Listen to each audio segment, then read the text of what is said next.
यो हाम्रो पोखरी हो। 17 बिघाको प्लटमा रहेको 30 वटा पोखरी छ। यो चाहिँ हामीले बन्दा सन्दा खुवाउँछौँ। यतापट्टि छ, यतापट्टि अझै म देखाउँछु। फेरि हेर्नुहोस्, यो हाम्रो कामदारहरू साथीहरू भाइहरू। यो हाम्रो कुखुराको खोर सानोतिना अझै छन्। यता परिवारका खोर, यता यो हाँसहरू छन् 600 वटा। यता छन् ओ quack quack quack quack quack quack. यता यो पोखरीहरू छन्, उपरसम्मको छ। यो रुखहरू भएसम्म हो, यो रुखहरू भएसम्म हो। यतापट्टि गाईको गोठ समेत छ। सबैभन्दा ठुलो पोखरी हो त्यो, त्यो ठुलो पोखरी। यतापट्टि छन्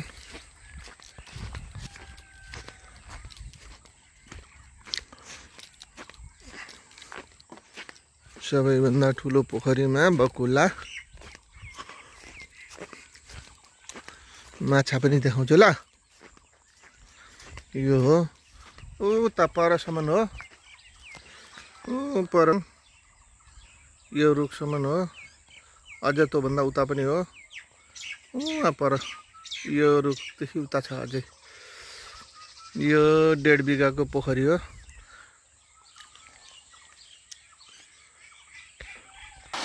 यो चाहिँ हाम्रो माछा, रङ्गी बिरङ्गी माछा पनि छन्, खाने माछा पनि छन्।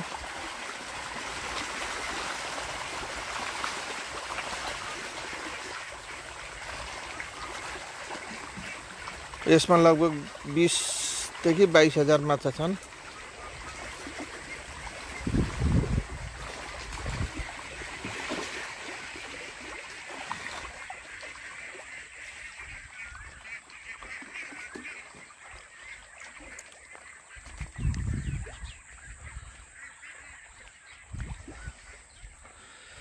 $1500 आँप,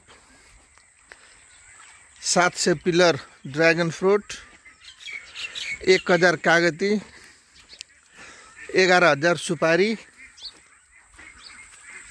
50-60 बोट लिची, साथै अन्य फलफुल र मोरिङ्गाको, हाम्रो यो मोरिङ्गाको प्लान्ट हो। यसको पाउडर बन्छ।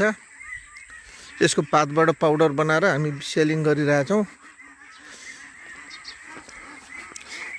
यो हाम्रो जमरा उमार्नको लागि, माछाको लागि जमराको लागि यो